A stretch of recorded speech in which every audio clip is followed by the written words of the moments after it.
Hi, I'm Susan, a 32-year-old single woman who is proud of running a $25 million business.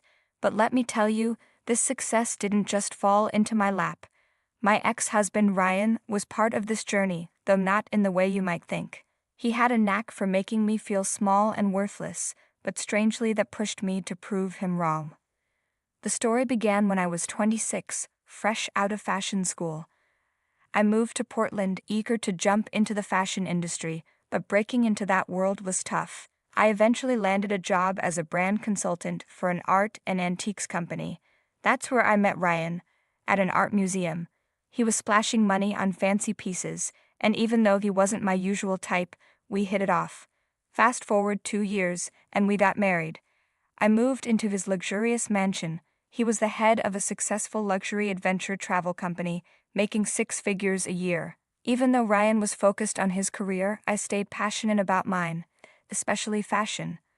I was juggling my brand consultant job and my fashion side projects. Life felt repetitive, with the same 9-to-5 routine during the week and dinner parties on the weekends. In my free time, I would often be found sewing away.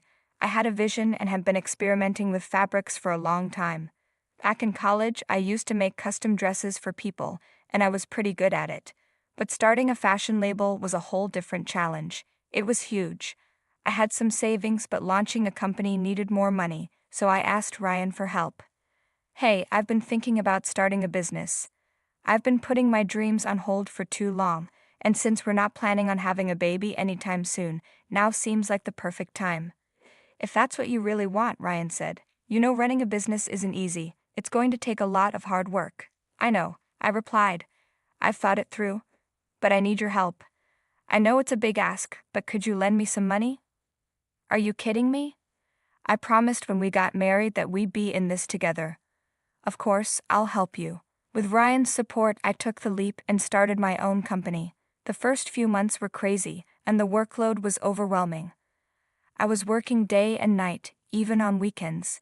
But as the months went on, things between Ryan and me started to fall apart. Our jobs were taking over our lives, leaving little time for each other. We barely talked, and having dinner together was a rare occasion.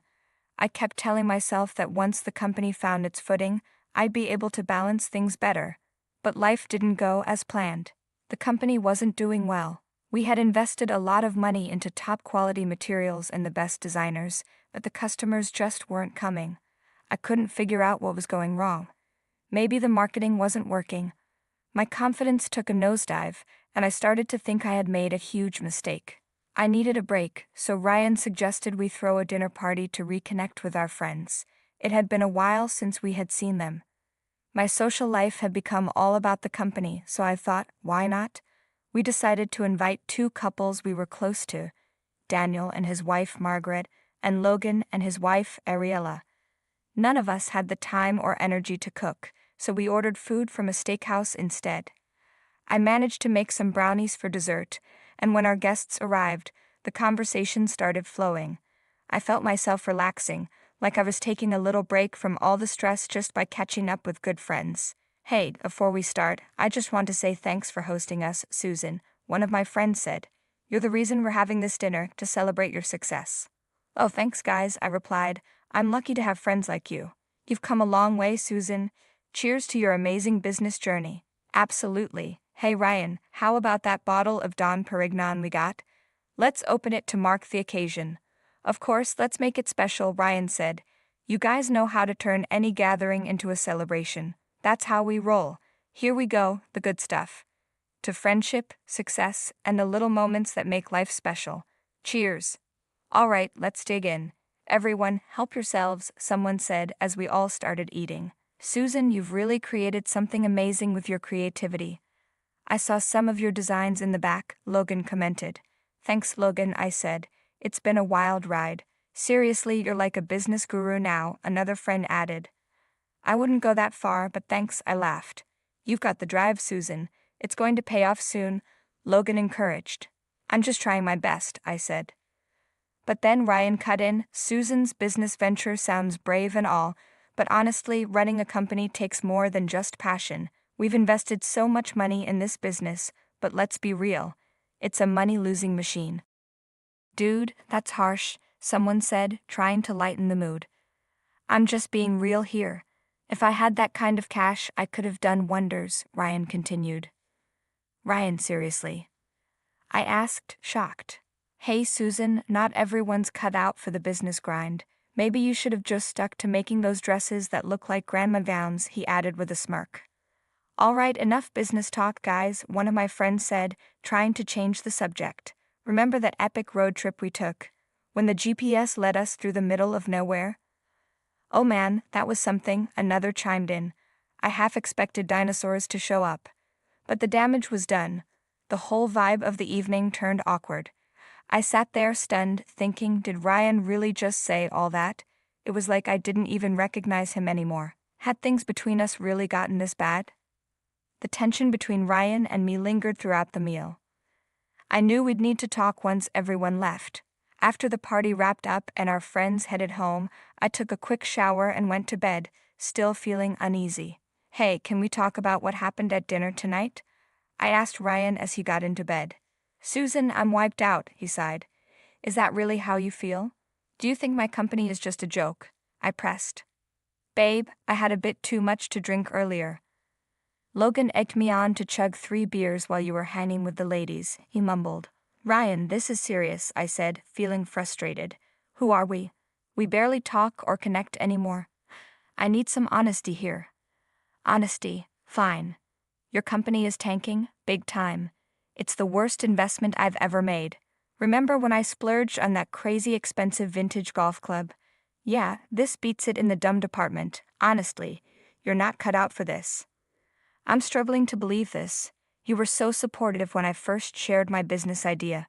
Honey, as your husband, I couldn't exactly shoot down your dreams. Wait, so you're saying you faked it?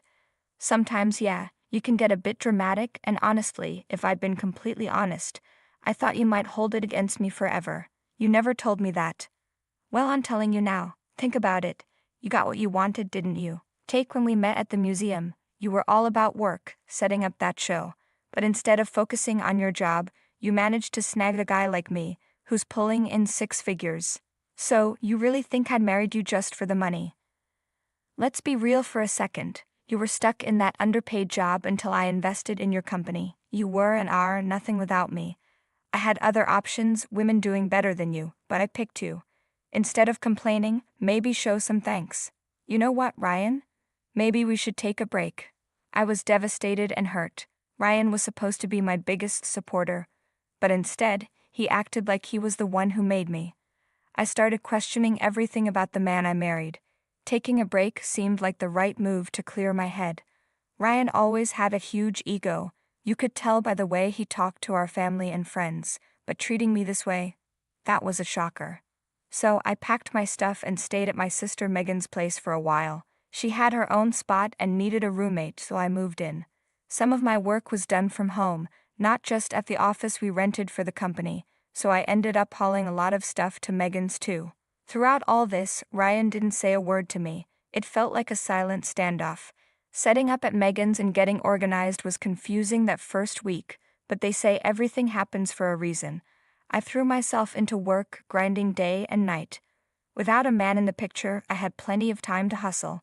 Megan introduced me to some new people, who then connected me to more folks, and my network started expanding. I rethought my whole company strategy and decided to hit reset.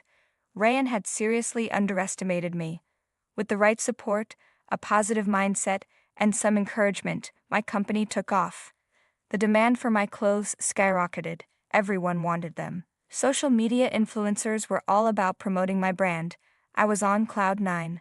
The truth is, Ryan had been trying to get in touch with me after I moved out. He called nearly every day, but I ignored his calls. Eventually, I thought it might be time to sort things out. I planned to swing by our house to grab my stuff, and maybe, just maybe, patch things up with Ryan and consider moving back in. When I got to the house, Ryan wasn't there. I went into my old office first, gathered my things, and then figured I'd leave him a voicemail. Hey, I swung by and used my spare key to grab a few things, but there's more to it. I wanted to see you too. I might have gone a bit overboard. I paused the voicemail as I walked into our bedroom, and my jaw practically hit the floor. There were women's clothes all over the bed, a black silk robe, a couple of dresses, even makeup scattered on the dresser. It hit me like a truck. Ryan had been seeing someone else while still married to me, and to make it worse, he had brought her into our bedroom. I snooped around a bit, hoping for some other explanation, but deep down, I knew the truth. It was staring me in the face. I dug through the closet, and sure enough, there was a whole collection of this other woman's stuff. Bags, jewelry, shoes, you name it. I took the long way home, needing time to process everything. When I finally got back, I broke down in front of Megan. Hey, why the tears? Did things not go well with Ryan? My life with Ryan is done, Meg. No, what happened? Did he say something? It's cool, we can talk to him and sort things out. It's not about what he said, Meg, it's about what I saw. I walked into our bedroom expecting to just grab my stuff, and what do I see? Another woman's clothes are everywhere. Wait a second, are you saying he's been messing around with someone else? Like cheating? Yep, you got it. And not just anyone else, Meg. He brought her into our bedroom, our freaking personal sanctuary. Can you believe that? Oh, Sue, I'm speechless. That's like a whole new level of mess. I'm so damn sorry you're going through this. Honestly, Meg, I'm not sure if I'll ever be okay again. I mean, here I was, second-guessing my decision to take a break from him, thinking I was overreacting. And then I walk in and… Sue, listen to me. You're so strong, and you deserve way better than this. We'll get through this mess together, step by step. Look, you've got that big fashion event coming up. Promise me you'll focus on that, okay? Don't let this mess with your head. You know what, Meg? There's just one step I'm taking. I'm calling my lawyer tomorrow to get that divorce ball rolling, and the next time I'm facing Ryan is when I'm handing him those damn papers. I just can't find the words to say to him. The disgust is too real. Are you sure about this? I mean, maybe you're rushing into it? Nope, Meg, I'm sure. He had the nerve to diss me and act like some hero for choosing me over better girls. But cheating and fooling around with someone else? Sorry, but that's a deal breaker for me. Whatever you decide, Sue, I've got your back. Your call, your life. I'm in your corner all the way. I stuck to my word and called my lawyer, so the whole divorce thing was in motion. Meanwhile, I had this massive marketing event for my company. Big shots and major names were going to be there, so I had to keep my head in the game. And trust me, my company was in full bloom. Not to boast, but let's just say I made some pretty lavish purchases for myself. Anyway, I made sure to invite all my friends to the event. When the big day came, famous faces, social media stars, and just regular peeps like my friends were all in the mix. I was running around, making sure everyone was having a blast. But then the security guys pulled me aside and told me there was this drunken dude at the entrance causing a ruckus. His name was Ryan. I was fuming. He must have heard about this through our mutual friends. I made my way to the entrance. Seriously, Ryan? Is this who you've turned into? I could ask you the same thing. Just go, Ryan. There's no room for you here. And what about you? Look at this whole spectacle you've created. What exactly are you trying to prove? Ryan, can we just… You thought throwing a party and gathering people would magically make you important and successful. You're a screw-up. This is a screw-up. Let's not do this now, okay? We can talk tomorrow. Sure, go ahead and do what you're great at. Find another rich guy in there and bleed him dry, you vampire. I reached my limit and finally had enough. I made sure he got escorted out. The whole night was ruined for me. My mood hit rock bottom. But I decided to keep the incident to myself. I didn't want to spoil anyone else's time. By then, I'd grown so much stronger and I knew what I had to do. The very next day, I sent him a hefty check, just to prove a point and deflate that massive ego of his. He tried calling me for days afterward, but I gave him radio silence. Finally, the divorce papers came through. I decided to give them to him face to face, and let me tell you, it wasn't just one paper I wanted to hand over, it was two. He spent ages tearing me down, making me feel like I was worth nothing. He wrecked our marriage and even succeeded in raining on my parade during my big day. That was the tipping point for me. No more humility, no more pitying him. Sometimes you've got to show your true self and stand up to these self-absorbed types. I headed over to our place, knocked on the door, and Ryan answered. We stepped inside. Honey, I'm sorry for everything. You know, it started as a joke and got out of hand. Yeah, we had our differences, but. Enough, Ryan. You think you're innocent in all of this? I know the truth, Ryan. What do you mean? You've been cheating on me while I was away, and I don't even know. Did this happen before I moved out too? Is this why you kept saying you weren't ready for a baby? Who told you that? Who snitched on me? Wow. I can't believe this. What's wrong? You know what, I don't even want to know. Our marriage has been a complete train wreck. You weren't here and things got messed up. But what we have is real. Real? Ryan, you don't respect me. You don't love me. You just care about yourself. Is that what you think marriage is? I didn't even cash the check you sent me. I want us to be together. Let's move past this. You know what? You should cash it. It's just money, and honestly, it means nothing to me. But you made such a fuss about it all these years. Come on, Susan, just let it go. What's your deal? I'll tell you what my deal is. I have 2 things for you. Check this out. What's this? Divorce papers. It's time we put an end to this mess. Wow, so you're really leaving me? You think you can just walk out like this? Ryan, it's not about thinking I can, it's about knowing I need to. Come on, Susan. You're not seriously doing this, are you? We've been through so much. Hold up. What's this? Oh, just a little something I thought you might find interesting. My balance sheet for the $25 million business you thought was a joke. Wait a minute, you're telling me this is your business? Ding, ding, ding, you got it, Ryan. The same business you called a money-losing machine. But how the heck did you? Oh well, that's the thing. While you were busy doubting me, I was hustling behind the scenes, making strategic moves and building my empire. Surprise. No way, this is insane. You did all of this without me. Yep, without you. It turns out I don't need someone dragging me down with their negativity. I can't believe it, you've outdone yourself. Funny how success looks good on me, huh? Ryan was seriously shaken. I've never seen him so speechless in my life. His whole I'm Mr. Know-It-All vibe was gone. He seemed like he'd swallowed a lemon or something. With the divorce papers signed, I finally feel a sense of relief. I am officially single and ready to take on the world, starting with New York, the fashion epicenter, next month. Word on the street is that Ryan has turned our old place into some kind of bachelor hangout. Apparently, he's constantly moping around, wallowing in his own regrets. Meanwhile, I'm out here, totally owning the success game. It's like this constant high of proving him dead wrong. There's no need for someone else to define my worth. I've got that covered, thanks.